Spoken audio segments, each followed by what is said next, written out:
Hey guys, Grant here. I want to tell you about my friends at Blackberry Inn and Suites of downtown Gatlinburg who are making it possible to bring this episode to you. As you guys know, I grew up in East Tennessee, and there are two things that all East Tennesseans have in common. We all love the Vols, and we all love the Smoky Mountains. Since I've moved to Nashville, I've been unable to get my Smoky Mountain fix in as much as I would like, but thankfully, my friends at Blackberry Inn and Suites of downtown Gatlinburg have me covered. They're conveniently located at 1100 Parkway and are within walking distance of the best food and major attractions that Gatlinburg has to offer. To book your stay today, call 865-436-5656 or toll free at 1-800-933-0777 or visit them on the World Wide Web at blackbeargatlinburg.com.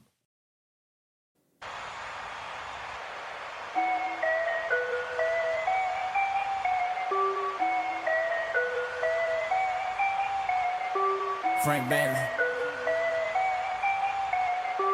Let's go. Yeah, make it look easy. Hey, stand up guy. And welcome into this episode of the Volin' Out Podcast. I am Grant Williams, and joining me just as he does each and every time here on the show, Jordan Mountcastle. How are you doing, my man? Buddy, I'm fantastic. I'm feeling pretty sweet. You know what I'm saying? Man, do you want to be sweet or do you want to be elite, though?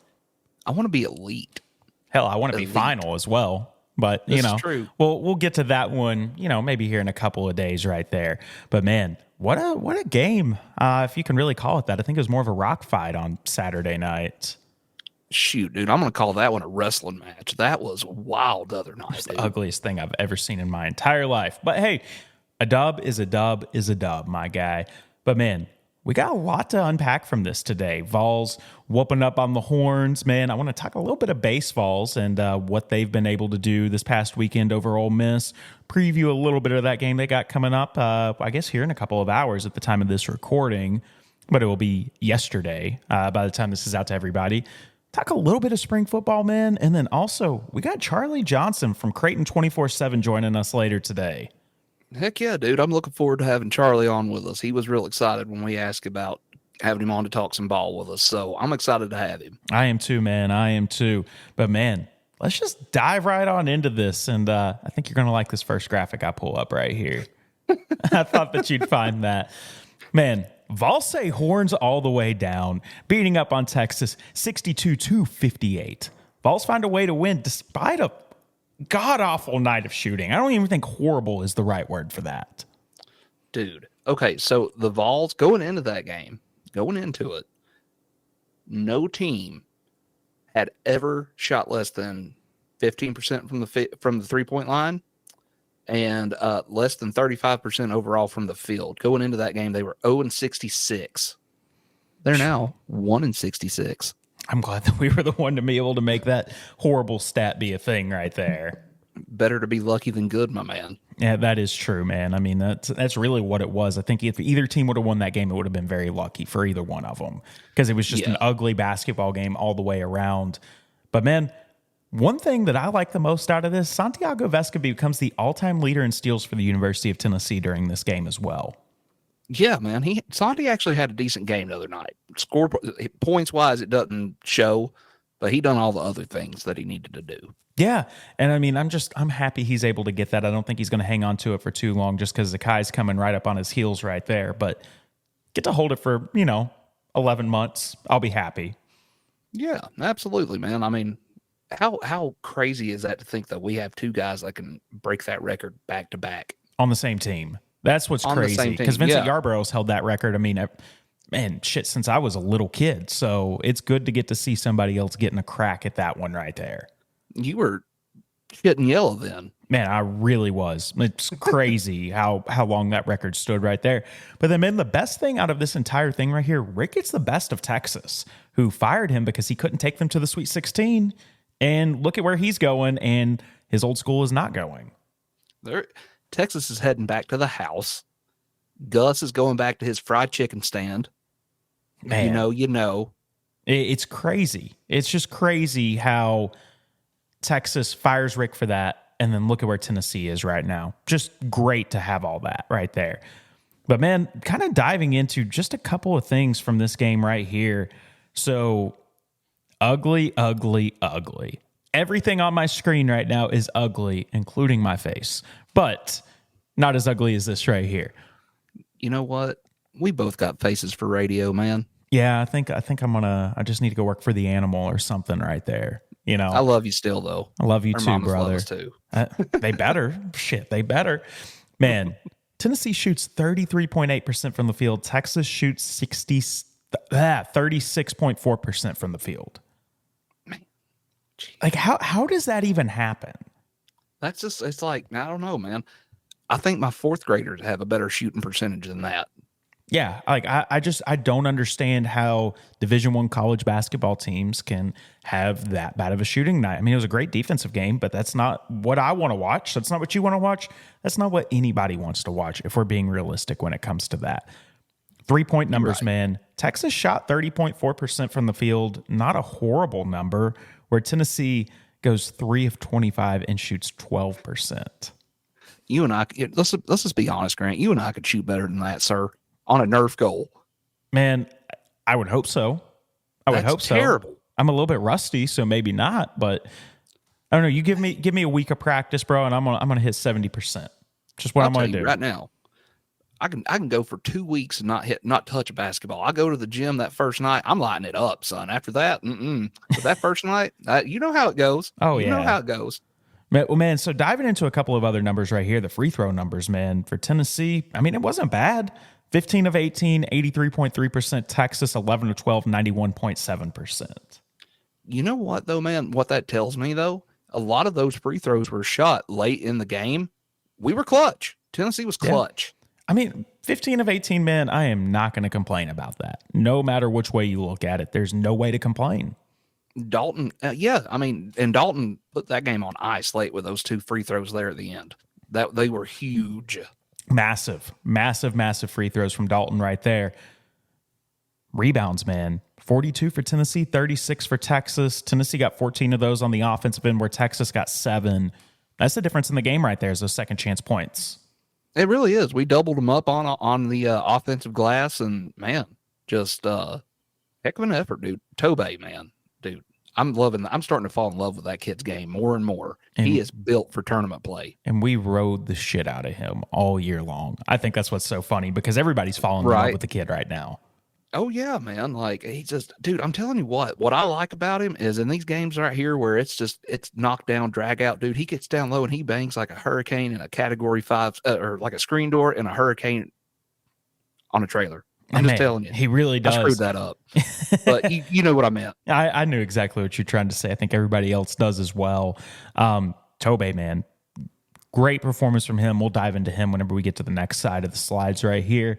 But, man, assist numbers right there, 11 for Tennessee, 6 for Texas. Talk about just a horrible offensive game all the way around. You know, man, it was very, like, I want to say it was kind of ISO ball at times, but it really wasn't, man. Just it might have been more so for Texas. You know, they had Abe Smith or whatever his name is, however Max you say A. that Smith, boy's yeah. name. And then Dylan Mitchell and the little dude that looks like a cartoon character, Weaver. Yeah. Like, you know, I don't know, man. Dude's got the best hairline out of anybody game, I've ever seen. We'll just say that about Weaver. That's about the only nice thing I can say right there. But right. I mean, man, I think that you look at it right there, though, on the assist numbers, both teams shot the ball horribly. And I think that's really where it came from. I mean, the made shots, Tennessee made half their shots off of an assist. Look at it that way. That's not bad. I mean, that seems to be pretty typical for this team, I would say, honestly. But just rough right there. Steals, Tennessee gets 9.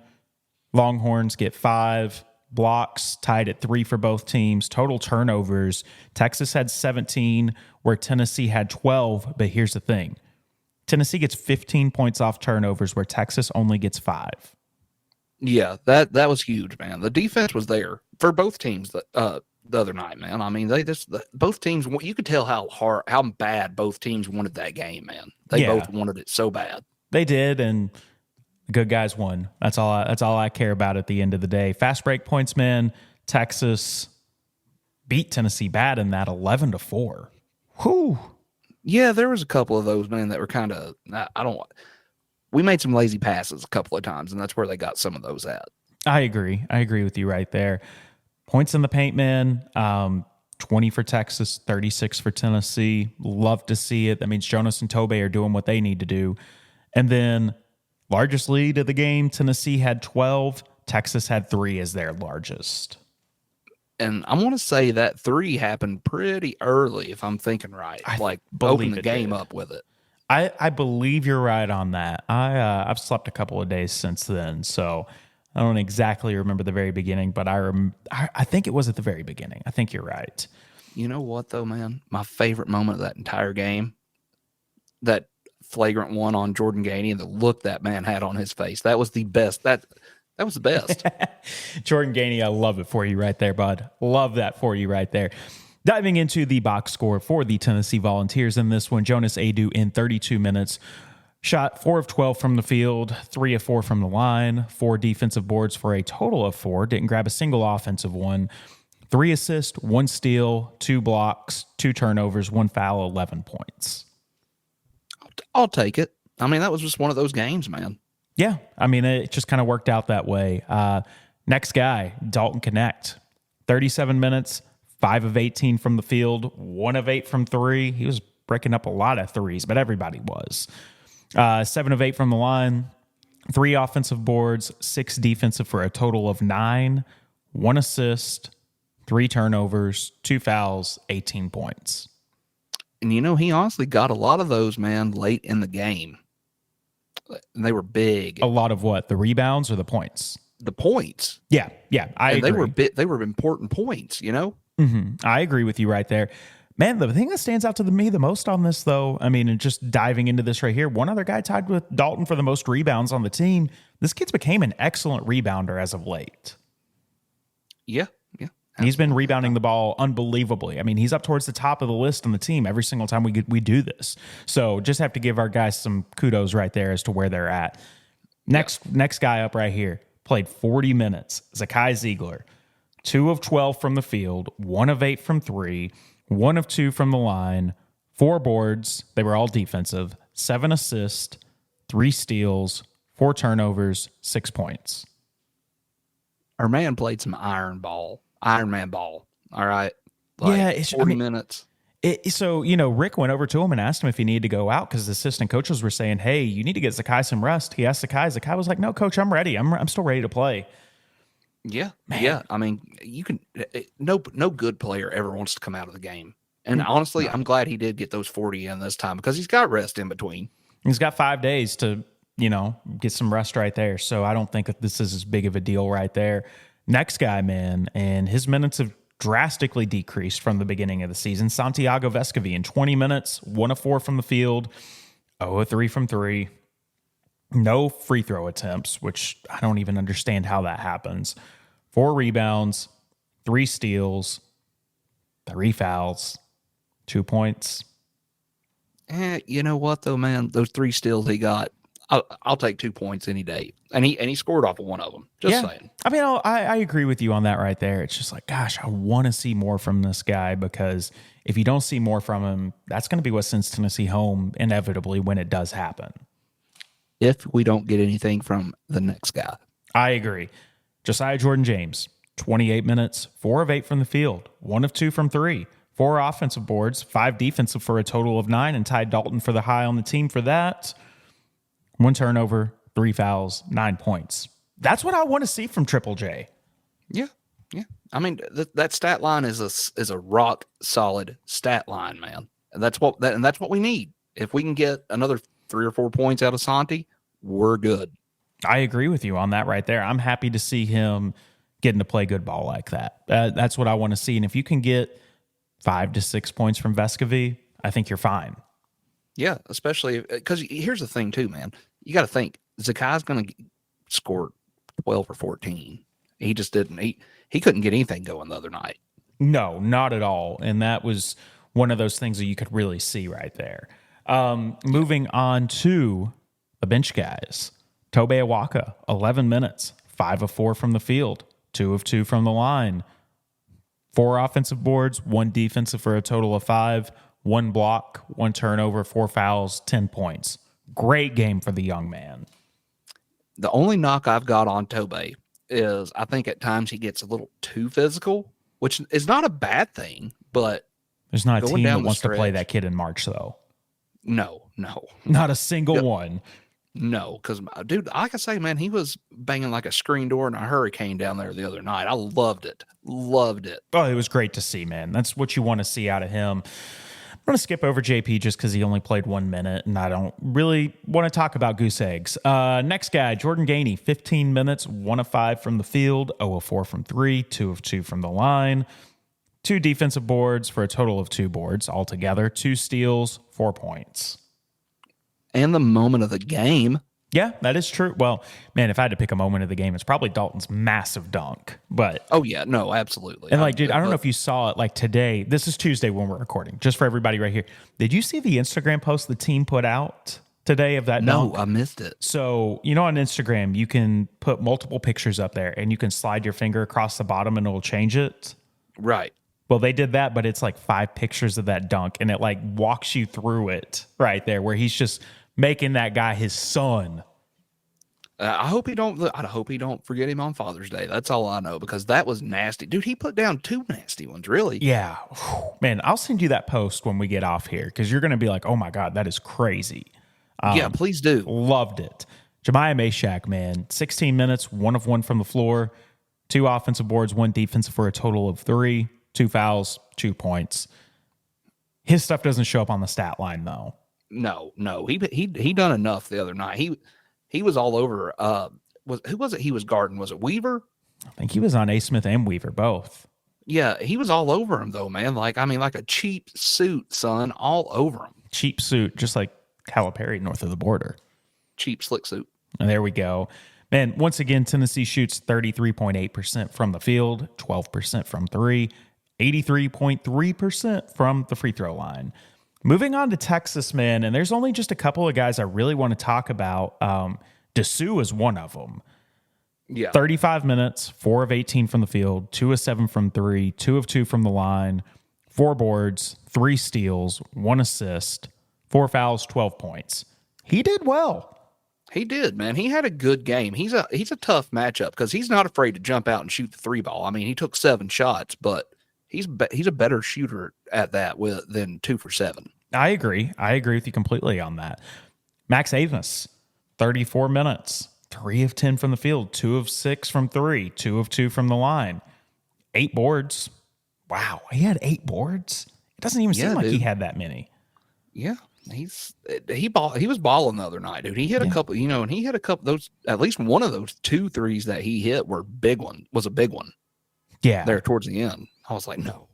Yeah, he had 2 assists as well, 1 steal, 1 block, 4 turnovers, 2 fouls, 10 points. Tennessee played really good defense on him, man. And then Weaver, the guy with the worst hairline I've ever seen any college kid ever have, 26 minutes, 3 of 7 from the field, 1 of 3 from 3, 6 of 6 from the line, 1 offensive board, 1 defensive for a total of 2, 1 turnover, 2 fouls, 13 points. He played a good game as well, man. But he did. Texas only shot 36.4% from the field, 30.4% from 3, 91.7% from the line. Just not a good offensive output by any of these teams, honestly. Just an absolute rock fight, man, like we talked about. It was a physical game. Oh, yeah. Going on to the leaders for the teams, Hunter for the Longhorns had 13 points on 6 of 11 from shooting. Dalton Connect had 18 points and 5 of 18 from the field for the Volunteers. Max Amos led them in rebounds with 8. Dalton Connect and Josiah Jordan James led Tennessee with 9. Assist, Hunter once again for the Longhorns, 2 assists, but he had 6 turnovers. Ooh. Wee. Hot potato, son. Oh, my God. That is bad. Zakai led the Volunteers, 7 assists, 4 turnovers in 40 minutes. What was your point right there, Jordan? I'm sorry. No, I'm sorry. I didn't mean to interrupt you there, bud. That one of the turnovers that Hunter had was like the most boneheaded turnover ever. They gave it to him after it was an inbounds play. He tried to run the court. He tried to run the line down there. It's like, dude, you're in college. You should know this. Yeah, you really should know that. I don't understand how he doesn't know that, but hey, the good guys won, man. That's what I keep on going back to right here because this was just an ugly game all the way around, man. But man, Let's listen to what Rick Barnes and a couple of the players had to say at the very end of the game. And then we'll break down our stuff and we'll give everybody our player of the game in the milk carton. All right, buddy. Ryan Sylvia, Rivals.com. Dalton, just what was that moment like at the end of the game, ball in your hands, kind of game on the line? I wanted the ball in my hands. I told Z that when we were walking out of that timeout, saying I want the ball in my hands. And, he had trusted me as well as the whole team had trusted me to, despite my shooting performance today, they had trusted me to go take those shots. And I can't thank my teammates and coaching staff enough. Second row. Tobey, that first half, I know you got in some foul trouble, but you scored 8 quick points at a time when Tennessee was really struggling to score. Just how big of a boost did you feel like that gave the team in the first 20 minutes? I think it definitely gave us a boost. I think overall my mindset was just to play aggressive but composed. Obviously got into some foul trouble, but I think it's just a credit to our guards finding me in the right place and making it easy for me to score. Right aisle. Any of you can kind of answer this, but I wanted to direct it to Dalton. I think after you hit that three, a little under 6 minutes left, it looked like you took this big sigh of relief, kind of shook your head, like, where's that been all game? What's it like when you're kind of going through I'm sure you felt not that different from a normal game, but when the shots aren't falling that way, how do you kind of manage that mentally? I just said thank you finally. I seen one go down, but I'm not really too focused on that because scoring is, it's all right, but you got to lock up on the other end, and that was what I was trying to focus on the most when my shots weren't falling, and trying to do the little things that could impact the game, like rebounding and stuff like that, setting screens. Other questions for the student athletes? Front left. Tobey, I know Coach Barnes, usually when you get 2 fouls, you're done for the half. Were you surprised to go back in? Yeah, I asked him for another chance after I got that second one. He put me back in. I don't think he realized I had a second one. Obviously picked up that third, unfortunately, but I think it's just a testament to the trust I'm starting the game. Other questions for student athletes? Next one, third row.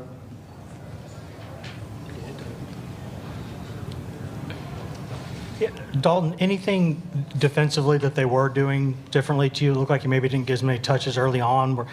Is that just the way the game went, or were they doing something to deny you that much?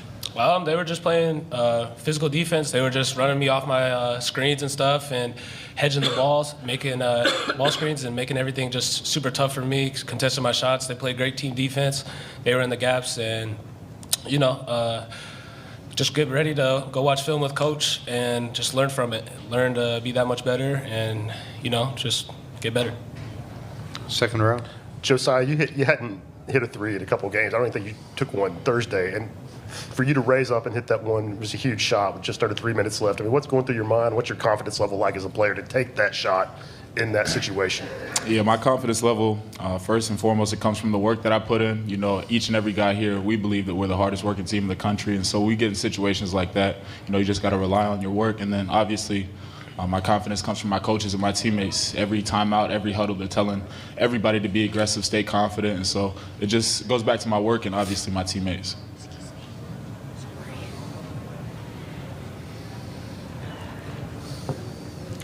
Rick Butler, Rocky Top Insider. Josiah, Zakai didn't come off the floor tonight, played 40 minutes. Just what does that say about his passion and his will to win as you go through the tournament? Yeah, there was one point, I don't know if it was in the first half or second half, Coach asked him, I was on the bench and Coach was like, are you good? And Zakai looked at him kind of crazy, yeah, of course I'm good.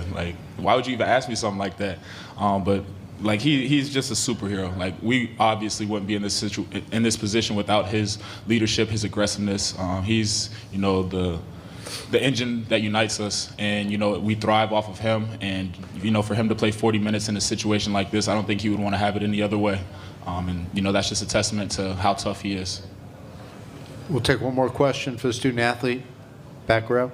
Ed Sutton, Sport News. For Dalton, a few days ago you were saying that you were just kind of trying to take in the experience of playing in the NCAA tournament.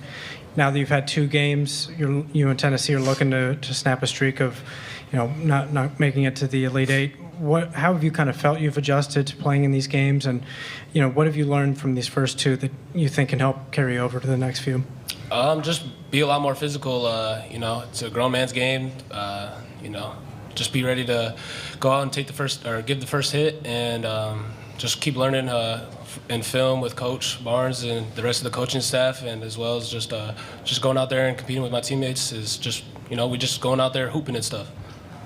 Okay, guys, thanks. You can head back to the locker room. I know there'll be more members of the media waiting for you there. Sorry, my bad. No problem. Good job. Okay, we'll continue. Questions for Coach? Back right. Josh Graham, WSJS. Coach, you said there are a lot of special people on the other side of the bench. Now that the dust has settled, how special was this weekend for you, considering where this regional was and how it shook out for you guys? Well, my first year in college coaching as a volunteer at Davidson, my very first game as a volunteer assistant, we played at the old Charlotte Coliseum. And we won our first game there against Brown. And I still have that watch that said that, and we were the Charlotte Invitational champions. And that was our goal coming here. And I said, we're in the Charlotte Invitational tournament right now. There's 4 teams. And again, I can't tell you how much respect I have for, I could talk all night about Texas and their staff. I'm looking at one of my favorite players sitting right there that was the first high school player that we signed at the University of Texas, Chris Ogden, and he's truly like a son to me. And, the game played exactly how I knew they were going to play so hard. They knew we were going to play hard.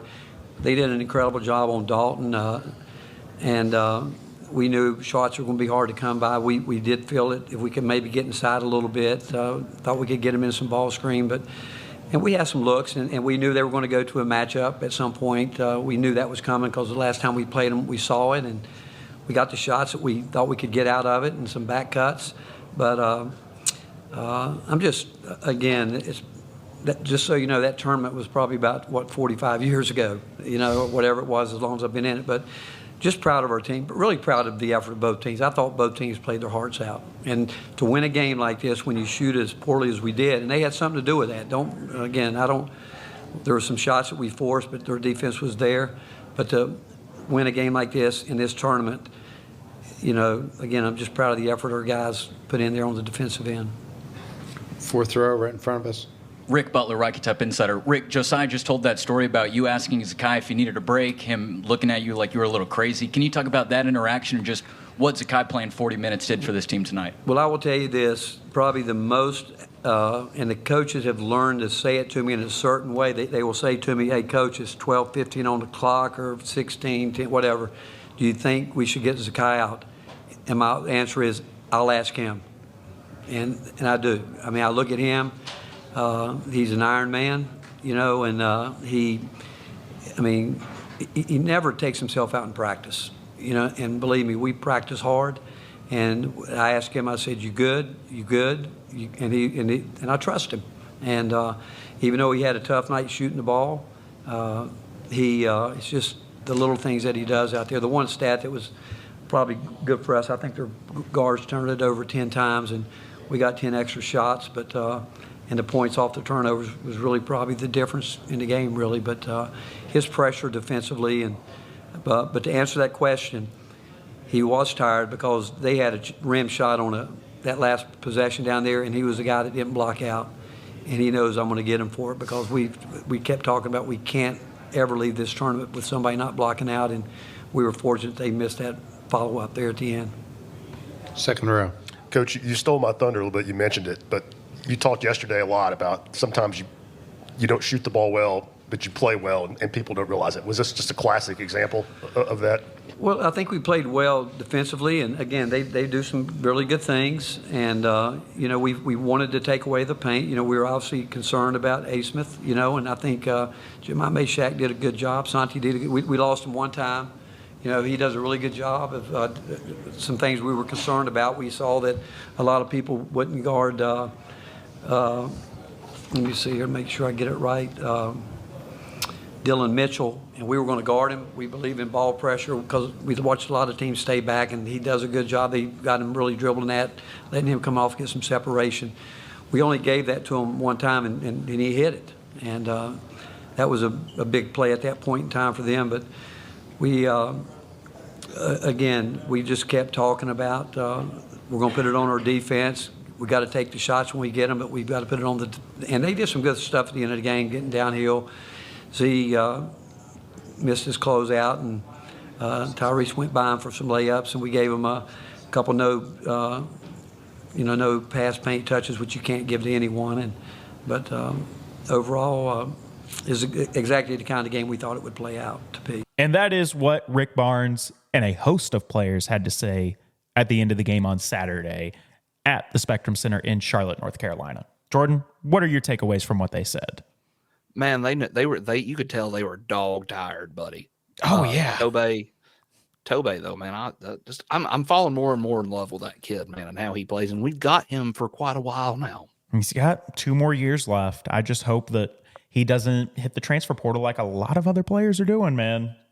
I don't think he will, man. I think he likes it here. And one thing I like to hear too was Dalton was like, I told Zakai, I want the ball in my hand. You can't. That's a scorer's mentality and a leader mentality right there. Hell yeah, it is. That's exactly what it's supposed to be, man. I'm just happy to see that they were able to get the win, 1, and 2, you did it in an ugly way. It's not like this team has found multiple ways to win this year. Let's be realistic.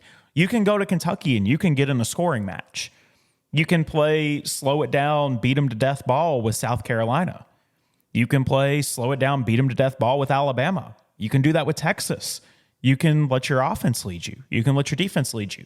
You can say, okay, we need to play in the post today because that's where our advantage is. No, we need our wings or our guards to stand up. It just makes me feel better the more and more and more that we get that going.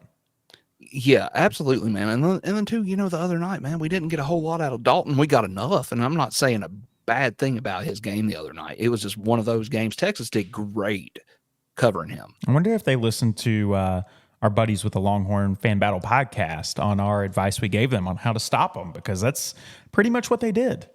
Yeah. I mean, but it was crazy though, dude. Just like that was the best, one of the best team wins I think we've had all year in a game that we typically don't win.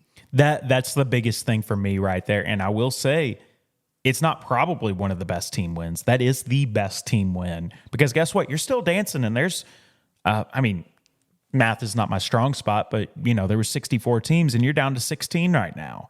Let's be realistic right there. There's only 16 teams left in the entire country, and the Volunteers are one of them.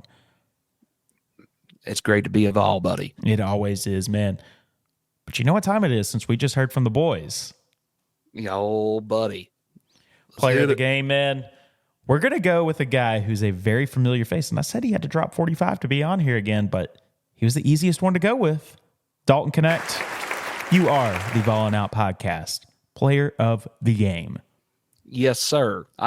You can't argue against it, man. You really can't. I mean, dude, without those, points down the stretch there, we're SOL. We're having a totally different conversation right now. I agree. I couldn't think of anybody else to put on it right there. I really, really couldn't.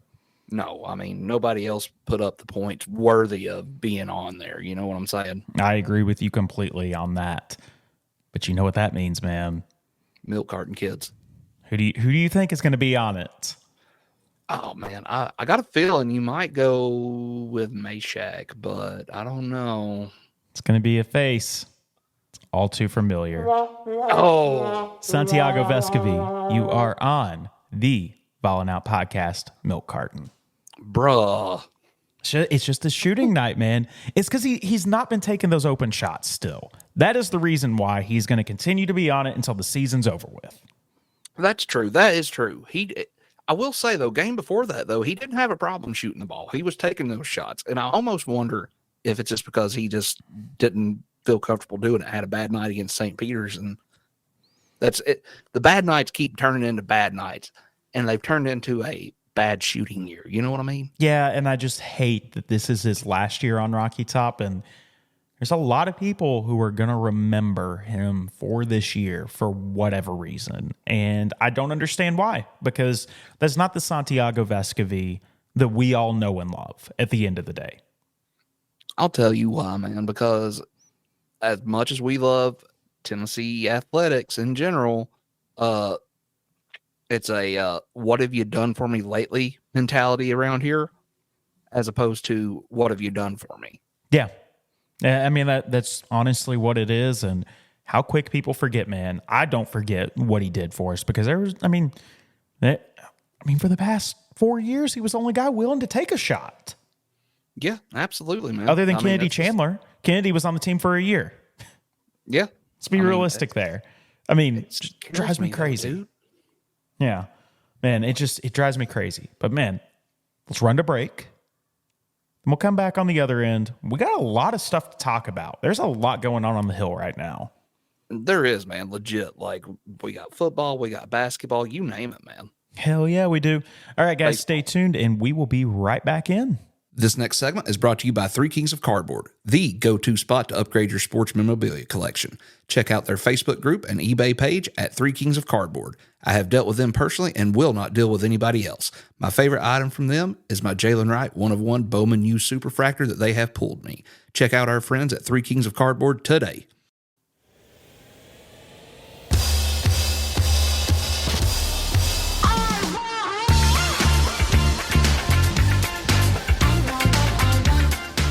Man, how about we give the people what they want since they're saying they want some more? We're people pleasers. That's what we do on the Ballin' Out podcast. That is sure as hell what we do, man. But man, there's been some more interesting games for the Southeastern Conference in the NCAA tournament right here. And it's not been exactly the best showing for a conference that you can say.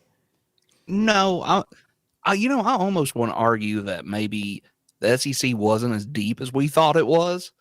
We just beat up on each other, and everybody thought, well, SEC carries a little clout. I've said it before. I'll say it again. I think the Big 12 is probably the best conference in basketball. I mean, right now, too. I mean, they've dropped like flies, too. They've kind of been like the SEC. Looks like the ACC is the best, and, I mean, they sure as hell aren't if you look at the numbers they put up this year, Right. Well, come tournament time, man, those ACC teams, they always do it. Always do it to them. That is true, man. Well, let's talk about some SEC ball right here. So, man, There were 3 teams that advanced to the round of 32 from the Southeastern Conference. There are only 2 that still stand in the Sweet 16.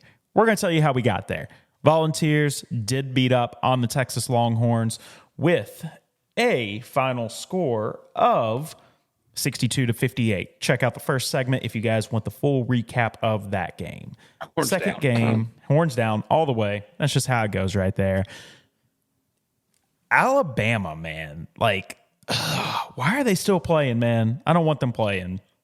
Man, I'll tell you what, Grand Canyon gave them all they wanted the other night. And a bag of chips, son. And more. That was ridiculous. It was, man. That was a good game, though. Like, a good game. That game was closer than the score said it was. I agree. But once again, the Alabama Crimson Tide, they defeat the Grand Canyon Antelopes 72-61 on Sunday, March 24th. The Antelopes. Just love it. Man, so I'm not even convinced they're a real college. You know why? They're traded on the stock market. They are the only university that's traded on the stock market. Really? Yeah. So this is, I wonder, are they like the new Bishop Sycamore? They're for profit.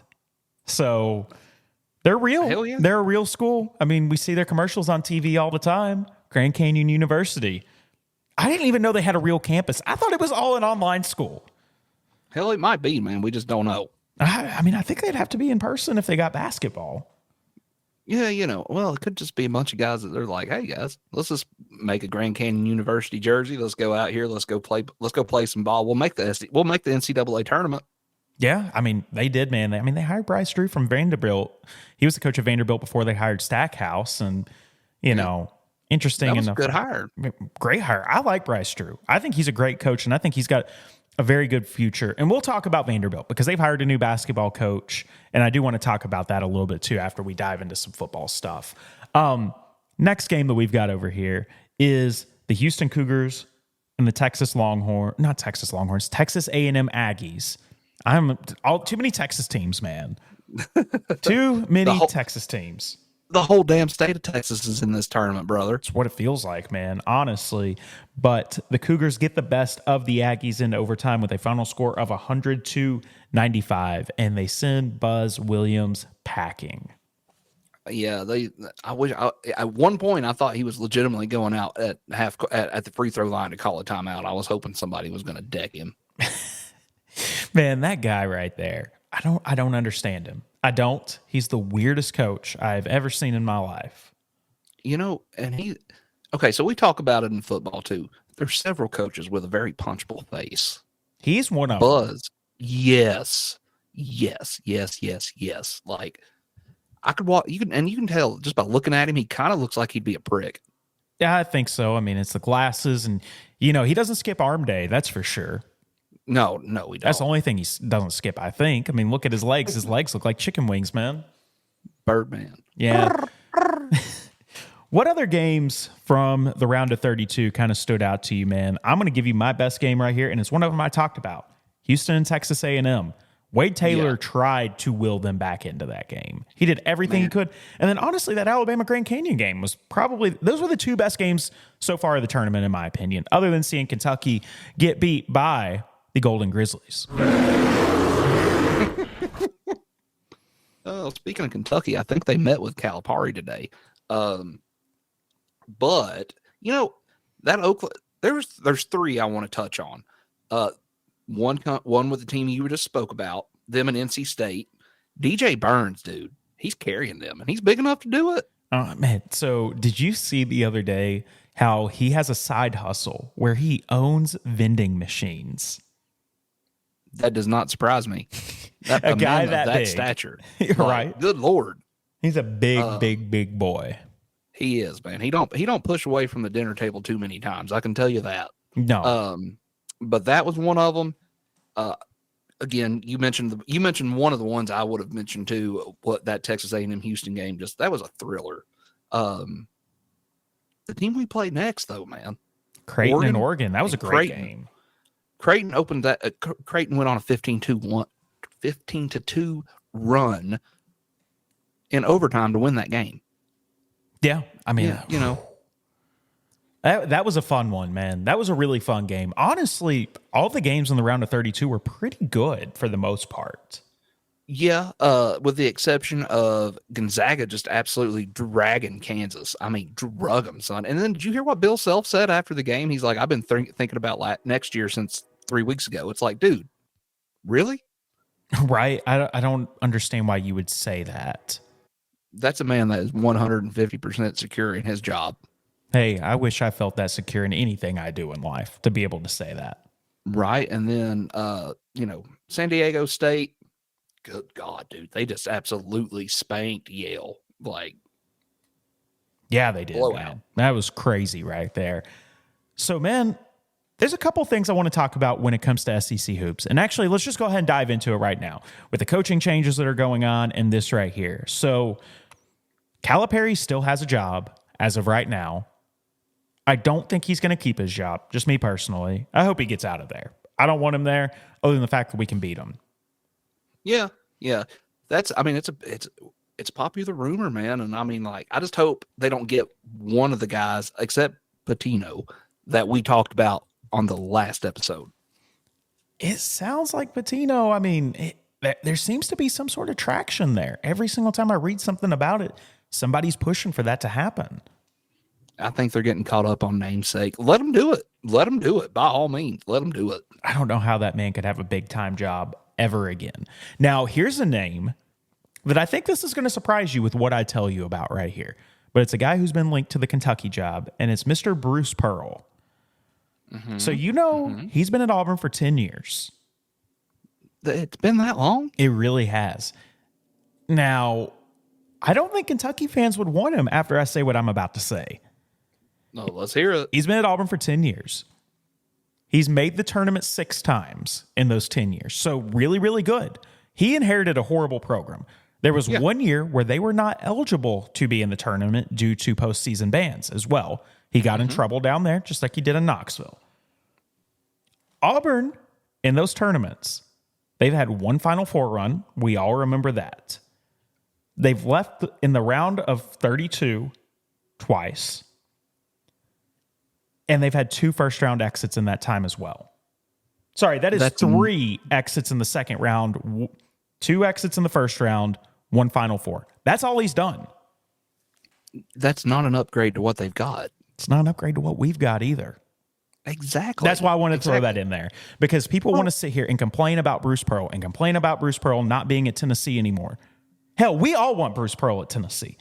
But that ship is over with.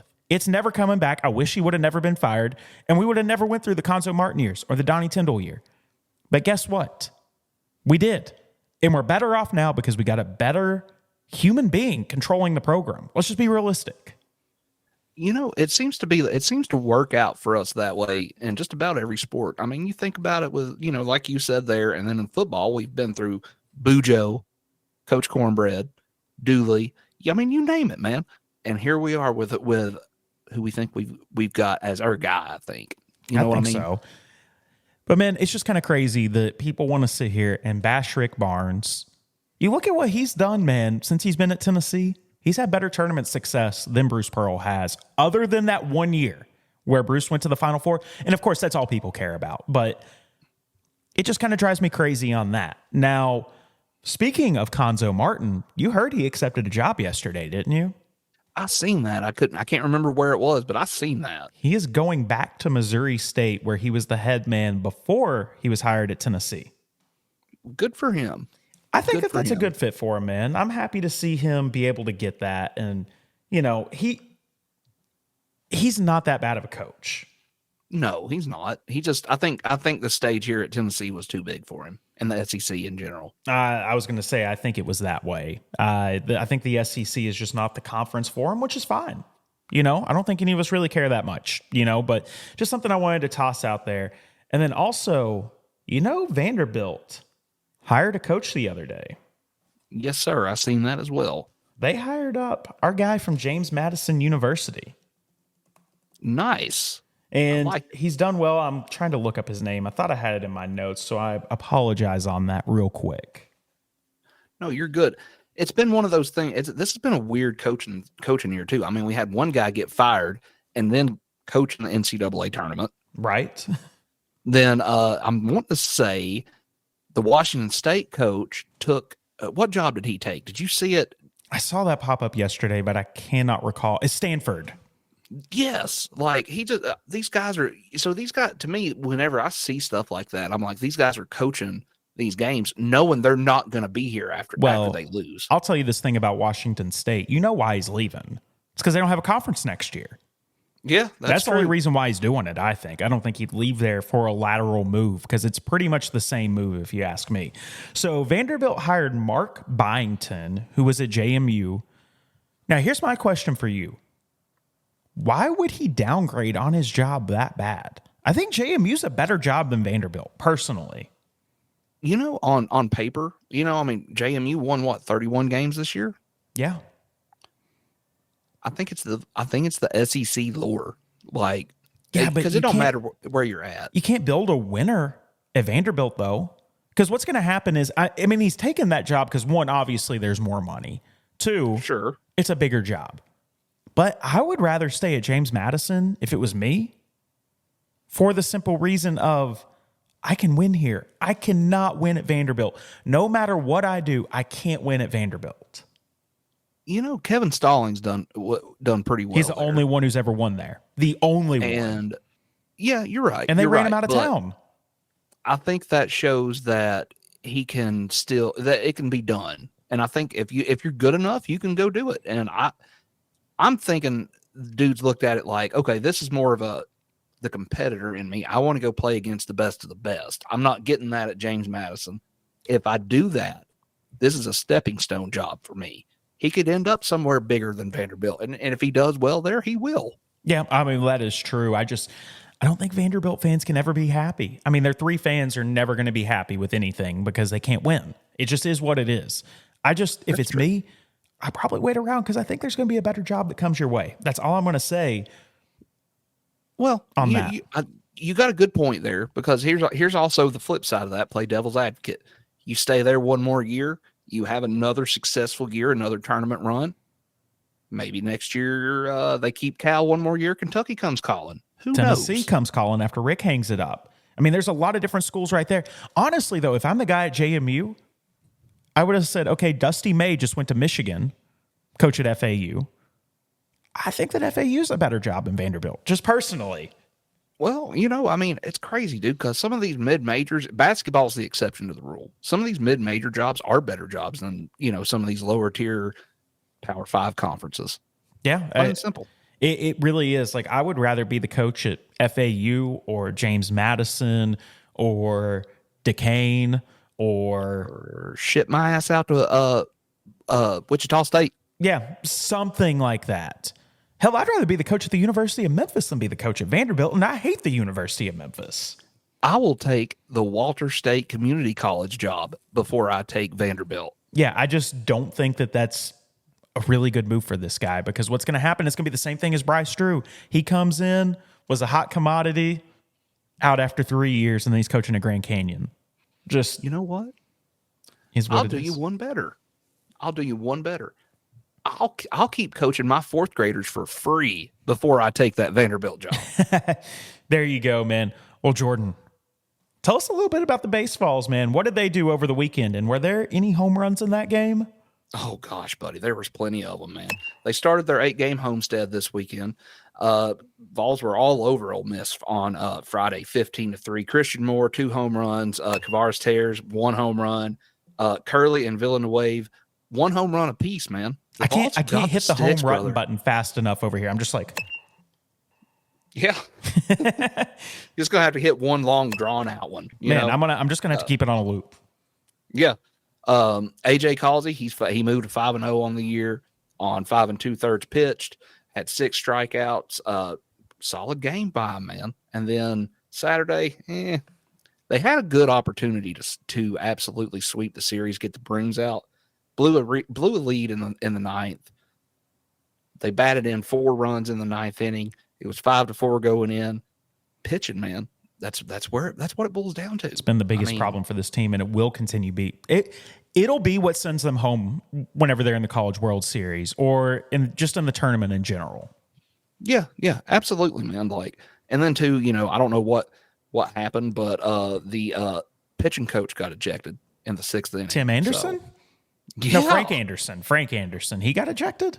Yeah, they sent him packing, man. Who knows what? Who knows? These umps these days are softer than baby poo, man. Well, and I think they hate Tennessee so much just because of how our players act. Yeah, that's true. That's probably a fantastic point. Anywho, moving on, AJ Russell got the L in relief in that one, so kind of had to pick up the slack on that one. He took one for the team on that one, I didn't really get much time to look into any of the stats on the Sunday game, but the bats were going again, brother, and that was the rubber match. Vols won 15-4. Ooh. I mean, man, here's my thing.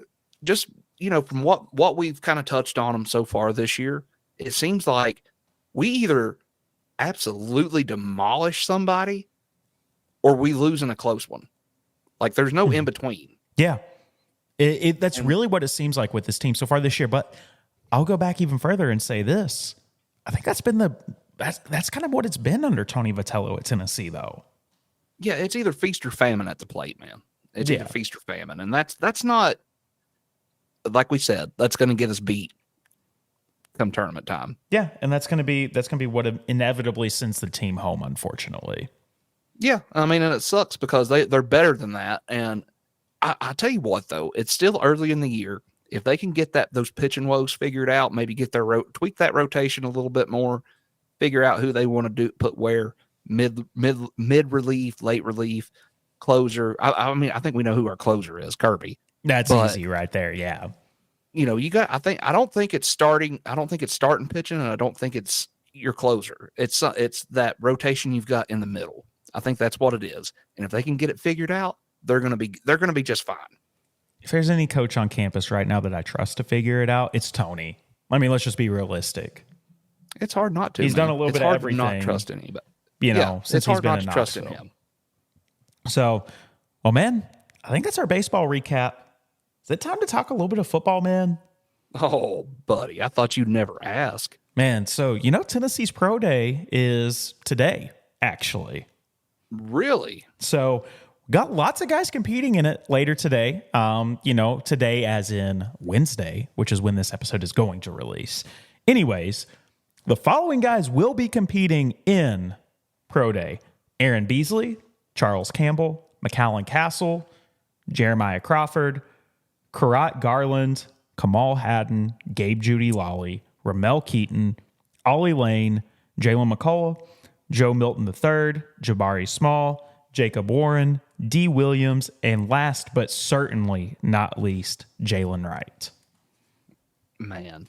Okay, so here's my thing. I don't think that Jalen had a great combine. I don't think he's got anything else to prove.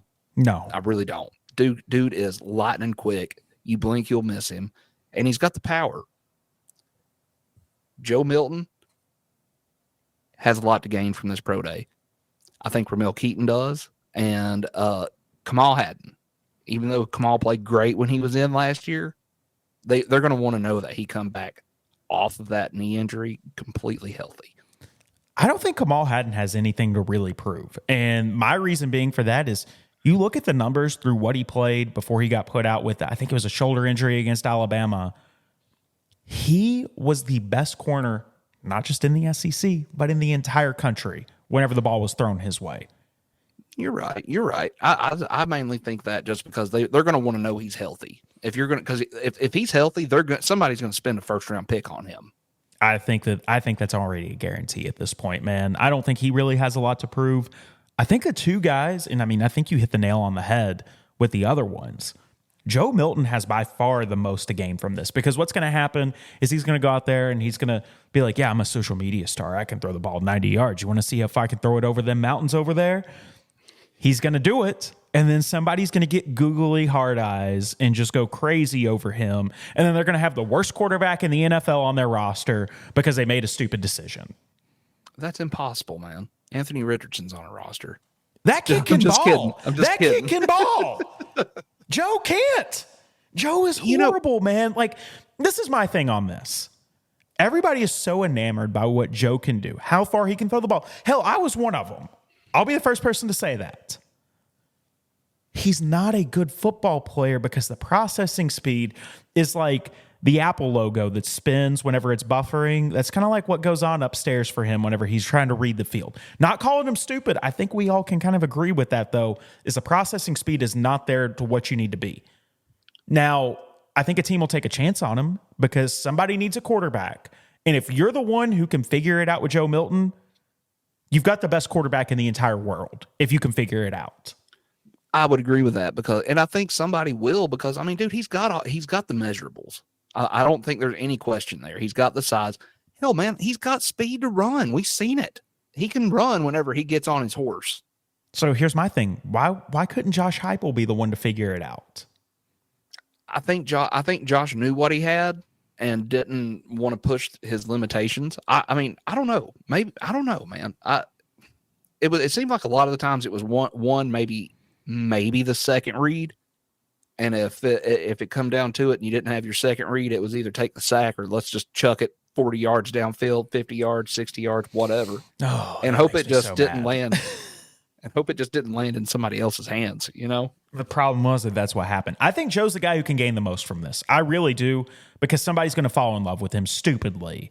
And then they're going to have a mess on their hands because you wasted a draft pick on a guy that's not even playable. That's my biggest thing with him. I don't think he's playable in the NFL. You know, here's the thing, though, dude. Coaching in the NFL is no doubt. It does not matter who it is unless you're Nick Saban. Coaching in the NFL is a step above what you're getting right now. We can love on Heupel all you want to, whatever. You get in the NFL, those guys they're a little bit more advanced. There's a reason it's hard to make that jump from college football to the NFL as a coach. Okay, so let me throw this at you here then. You're Sure. saying that all coaches are better in the NFL than they are in college. I disagree, and here's the reason why. Why in the world did Jason Garrett have a job with the Cowboys for as long as he did? Because that man was horrible. It's Jerry Jones, dude. Yeah, but still. Okay, and then the Broncos. Look at all the wonderful decisions we've made over the past 10 years on our coaching hires. We had Nathaniel Hackett as a coach. And hang on, Nathaniel Hackett. I hated that guy. I couldn't stand him. I just think that there's nobody who can get better out of Joe Milton than what he is right now, because Hype could have been the guy to figure it out. He figured out Hendon Hooker. He's got Nico Iamaleava. He had all those guys at UCF. He had Drew Lock at Missouri looking like the best player in the world at one point. Here's what I'm going to argue that with, though. He lost Darnell Wright. He did not have a fantastic left tackle all year long. He lost Jalen Hyatt, Cedric Tillman. There's a lot of production that Joe did not have. Now, Joe was a good bridge quarterback. I truly believe that. I think you got what you could out of him last year, and that's fine. Joe's a great teammate as far as that goes. I bought into the hype after the damn Orange Bowl too. I was just like, yeah, Vols going 12-0 next year, baby. But I don't know. I think with the right person in the NFL, they'll get what they need to out of Joe, and I think somebody will take a 4th, 5th round pick on him. I think. Gosh, oh man, that'd be the most overdrafted player I've ever seen in my life. But I think it's going to happen. I really do, because somebody's going to get googly hard eyes, just like I said. Somebody's going to see him throw the ball 80 yards over some mountains, make it land in a bucket on the very other end, and they're going to find a pot of gold at the other end of the rainbow is what they're going to think they got. And then he's going to stand in the middle of the tee. I'm sorry, go ahead. I didn't mean to cut you off. I was just going to say, all you're getting is an Anthony Richardson who can't read the field. Anthony Richardson can read the field. That dude is a baller. That's the comparison to Joe Milton, where I think their games are very similar. Only one of them has processing speed to be able to figure things out, where the other one doesn't. That's my whole thing right there. Touche. I'll give you that one. I'll tell you what's going to happen, though. I'll tell you what's going to give them those googly hard eyes or whatever. Joe's going to stand in the middle of Neyland Stadium tomorrow, flat-footed, throw it, and it's going to land in the Wild Eagle at Dollywood. If that happens, oh gosh, it could actually happen is what the problem is. As windy as it's been the last day or so, man, if the wind catches that thing, it's going. That is true, man. That is true. Well, man, let's run to break real quick. And we've got Charlie Johnson from Creighton 24/7 joining the show to help us break down the Blue Jays. Man, I'm excited for that one. Let's do it, man. Stay tuned, guys. We'll be right back. Hey, guys, are you all anything like me? You have a hard time getting out of bed in the mornings until you get that first drop of caffeine in you? If so, I want to invite you to give our friends at W a try. W has created a jitterless energy blend. It comes in a powder. You drop it in a shaker, water in it, shake it up. You're good to go. There's no calories, no fillers, no artificial colors, and no sugar in it. So you don't get that sugar crash you would normally get from an energy drink that you would go get at the gas station.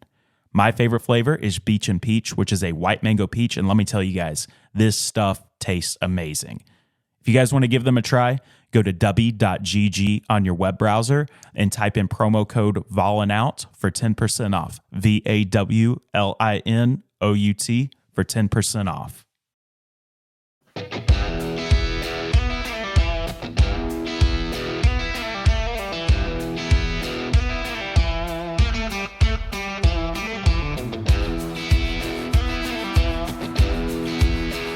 All right, guys, welcome back into the show. We have been joined by a very special guest today to help us preview this massive game on Friday night for the Vols. We got Charlie from 24/7 Jays. How are you doing, my man?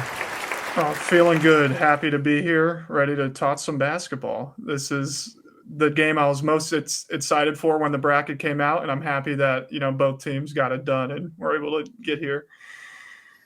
Yeah, this was one of them I really didn't want. I did not want the matchup with Creighton. I wanted Oregon. I wanted it. And look at what we get stuck with when Grant wants something that doesn't ever happen. That's what I just need to learn. We almost had it. Yeah. I almost got my wish of playing Texas, It was a close one. Yeah, you really did, man. Man, we got a lot to dive into from this, honestly, right here. So what can Vol fans kind of expect from the Jays in this game? Who are the players to watch out for? And most importantly, who's going to be the guy guarding Dalton Connect? So Creighton has a very short bench. They only play about 6 guys, an average of 15 more minutes a game. So you can expect to see Kalkbrenner, Shireman, and Alexander in there for all 40 minutes. Their strength and conditioning coach has made it very apparent that they are ready to run with everybody. They've had triple overtime games this year where all 3 played above 50 minutes. And like they were able to, eke out a win in triple overtime.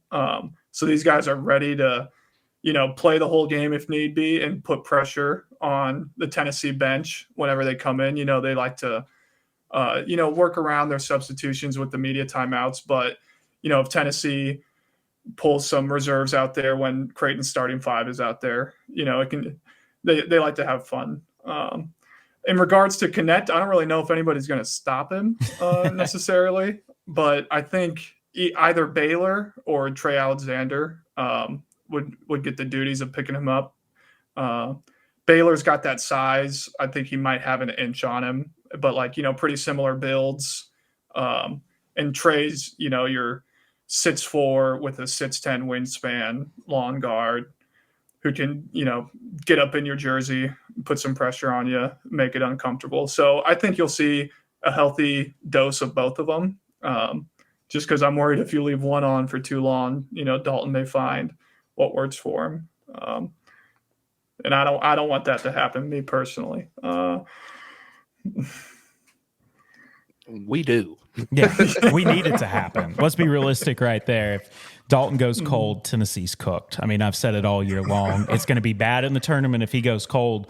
Luckily, Tennessee was able to overcome that on Saturday night at the Spectrum Center in Charlotte. So I read a stat earlier today about Creighton, and I just want to ask you about the validity of this. I checked it like 4 times, and it seems to be accurate. In 53 let's games, no Creighton player has fouled out in the past 53 games. Wow. This season, they're the only. I checked before the Oregon game. They're the only team this year to not have a player foul out at all. Rarely you'll get a guy with 4 fouls. They do a really good job. They don't force any turnovers. They don't take those risks on defense. With reaching. They like to funnel everything towards Ryan Kalkbrenner in the paint because he does a great job of just staying vertical, keeping hands straight up. He can block your shot, but even if he doesn't block it, he's going to alter it enough to where it's probably not going to go in. He's 3-time Big East Defensive Player of the Year, and he proves it night in and night out. He's the 7-footer, isn't he? Yeah. Mm-hmm. Oh, gosh. We can't play teams that have size down low. It always seems to be an issue. He's not the quickest, on offense. He loves, getting it on the block. They like running some high-low action. And he does a great job of finishing within the paint. You won't see him take any mid-range jumpers, but if you leave him wide open from downtown, he'll shoot a 3 and, he's not a sharpshooter by any means, but he can hit a couple if you leave him wide open. Man, that was one thing that I kind of was looking at with you guys. You guys have 3 guys with at least 50 attempts that shoot better than 42%. 4 guys, 3 of those 4 guys with over 100 attempts, and 2 of them with over 220 attempts, man. That's all you guys do. Mm-hmm. I'm just kidding. Yeah. I mean, it allows it opens up the floor so much having 4 guys with Kalkbrenner who can take volume 3s, that can get up 4 or 5 in, a span of the game. And they love just off ball movement. They're rarely stopped on defense. It gets tough to watch sometimes when they try to play ISO ball. Don't really have a whole lot of shot creation off the dribble outside of Trey Alexander and Baylor. They use that ball movement. They try to catch you sleeping. If you help off the weak side corner, they're going to throw that skip pass. And if they're open, they're going to shoot it. They have no qualms about that. Doesn't matter if they're 0 for 10, 0 for 20. If it's a good look, they're going to take it. they got the shooter's mentality. If it's there, I'm taking it. That's how you do it. I mean, that's how you got to be. That's how you got to be, especially this time of the year. Oh yeah, in a one game, winner take all kind of setting, you can't leave points on the board. Coach Mack definitely gets into the analytics a little bit, where either one's at the rim or a 3-pointer. So yeah, 3 is worth more than 2. They know it, and they try to make everybody else feel it during the game. That's accurate, man. I mean, I've kind of talked to Grant some this week. It's one of those deals where after we realized we were gonna sneak out of there with a win over Texas, we're gonna have to chase you guys off the 3-point line, plain and simple. That's just the way it is. And if we want to give ourselves any shot to win, I mean, that's just how it's gonna have to go. And you were kind of mentioning, you wasn't real sure who's going to guard Dalton. Your lengthiest guy is going to give him the biggest fit. I'll just tell you that right now. Yeah, that's how Texas was on Saturday. And any insert game here that Dalton has not performed well in, there's been a tall, lanky defender that goes out there on him and can really get up in his grill, and he doesn't like it. He'll still go get you 15 to 20, but he's not going to get 40 or, another 35-point game like how he's had 5 million of them this year. A question for you guys about Dalton. Does he get to the free throw line a lot? Is he driving for contact to get, or drawing fouls on shots? He is. The only issue with that, though, is he's not the best free throw shooter. You would think a guy who can score at the clip that he does, from 3 or from mid range, or he can even drive to the basket, you think he'd be able to shoot his free throws. But on the season, I mean, I would be shocked if he's above 70%. Oh, wow. Yeah. That happened with Creighton a couple years ago. They were, as a team, shooting like 47% from 3, but 62% from the line. And it was just mind-boggling as a fan. But yeah, so I think Creighton will do a good job of guarding him without fouling, kind of forcing those tough shots contested. Creighton will give up the mid-range, though, all day. If, Kalkbrenner's going to stay dropped on the screen. He's going to anchor in the paint. And they're going to, for any 3-point shooter, go over, try to run you off the line. And they're happy giving up the long 2 as opposed to either, rim or 3. So I was wrong on Dalton's free throw shooting numbers. It was 76% on the year, which still isn't, I mean, I don't know. I think a guy who can score like him should be closer to that 85 range. But, I guess we all wish that as well. Yeah. You kind of got to be happy with 3 out of 4, though, basically. I mean, that's where it's coming from. You kind of have to be.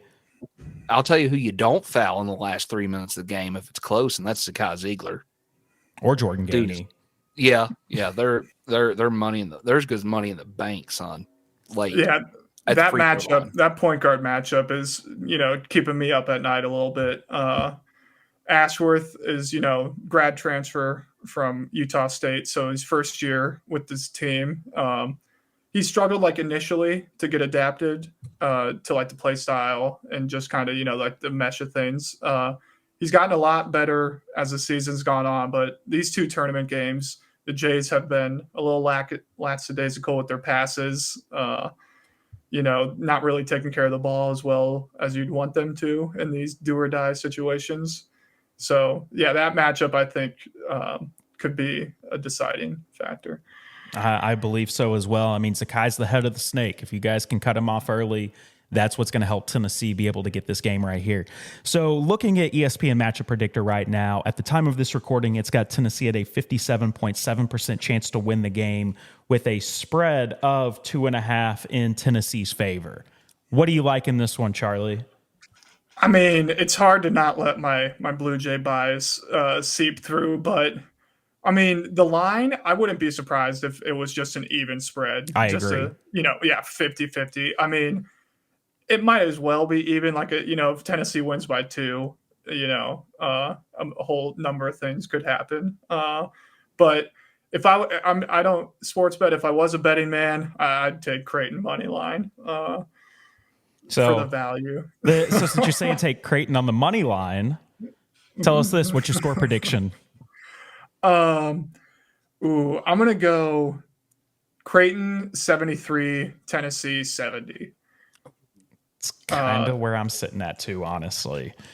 I do my pregame articles, and I always do a score prediction. There's been, many games where one team's score will be right, the others will be like 2 points off.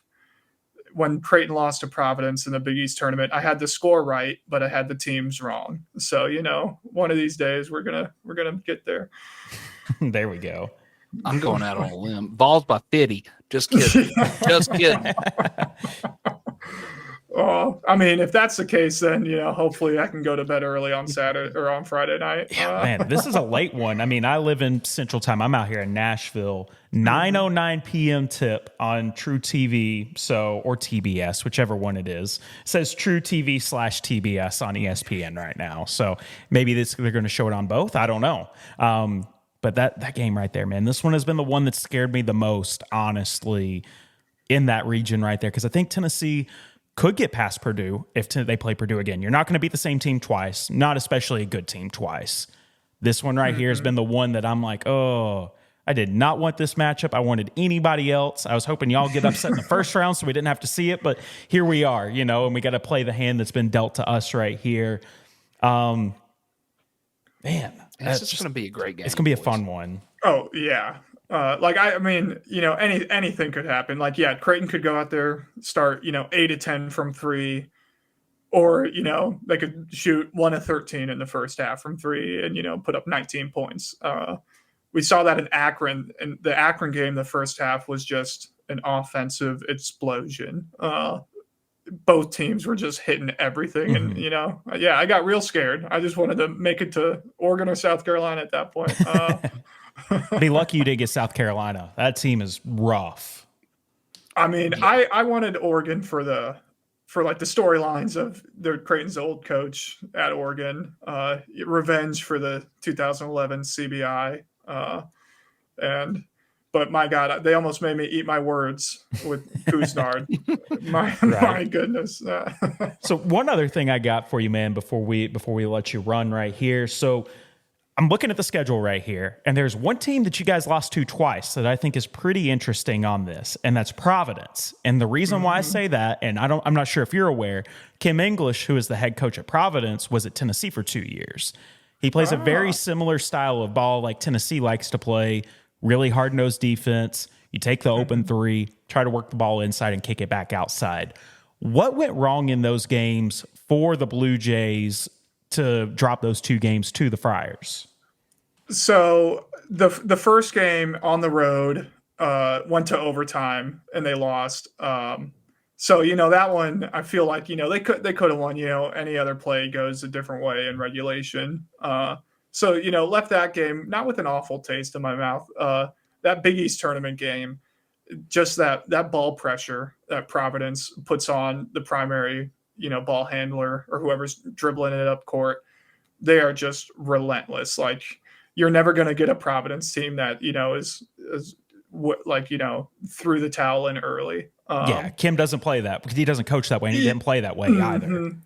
Yeah, like just that physicality that Providence brings, along with Devin Carter. Devin Carter caused a lot of problems this year for the Jays. But yeah, just that, kind of like next man up off the bench. You knew they weren't going to slack at all on defense either. Like, they were going to come in fresh legs and, get in your jersey, force you to rush through your offense, force a pass when it's not there, or just, run down the shot clock and then, force you into a last second heave to avoid the turnover. So that can really give Creighton a lot of fits if Tennessee is like that, which I'm assuming it will be. Very close. Almost, Kim English is who similar. A lot of us want to be the head coach when Rick Barnes hangs it up. I mean, he's a great recruiter.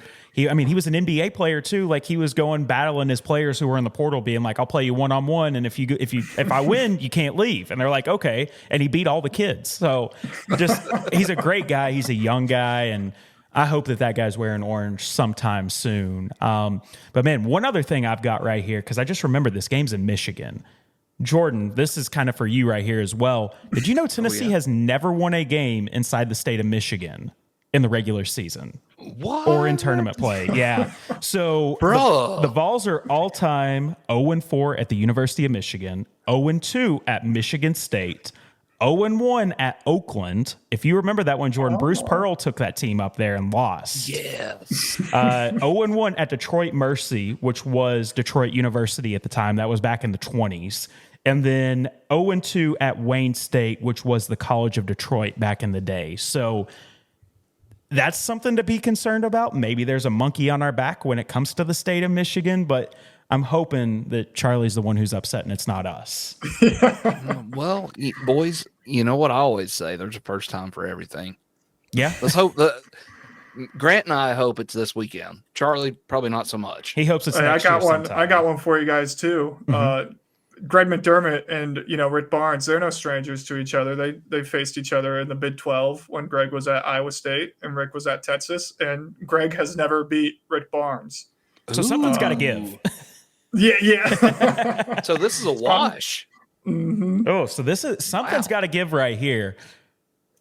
Honestly, I don't know how to feel about this game. I'm probably going to side with Creighton a little bit more, just like I said, just because Tennessee's only made the Elite Eight once.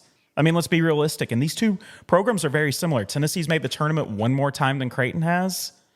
That's it. I mean, these two programs are very similar. Neither team has been to a Final Four, I don't think. Neither team's ever won a championship. So something's going to have to give. And I hope it's Tennessee going to that second Elite Eight, playing either Purdue or whoever it is on the next game right there.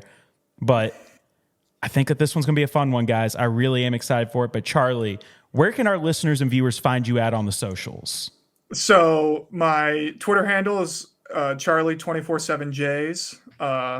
Instagram, I don't really post on there. It's mainly the Twitter. And then 247sports.com /Creighton.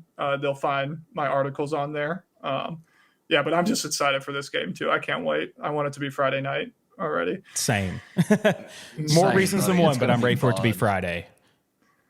But, man, so we always end the show this way, and we'll let you run right here, but you're welcome to do your own version of it. But, man, as always, go Vols. Go Vols.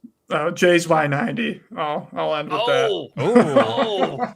If you're looking for the perfect Smoky Mountain vacation, Mountain Romance is your cozy romantic getaway. Starting at $129 per night, you get 2 bedrooms, 2 full baths, and this beautiful cabin will sleep up to 6 people. With an amazing mountain view, pool table, and fire pit, this place has it all and is located within minutes of downtown Gallenberg.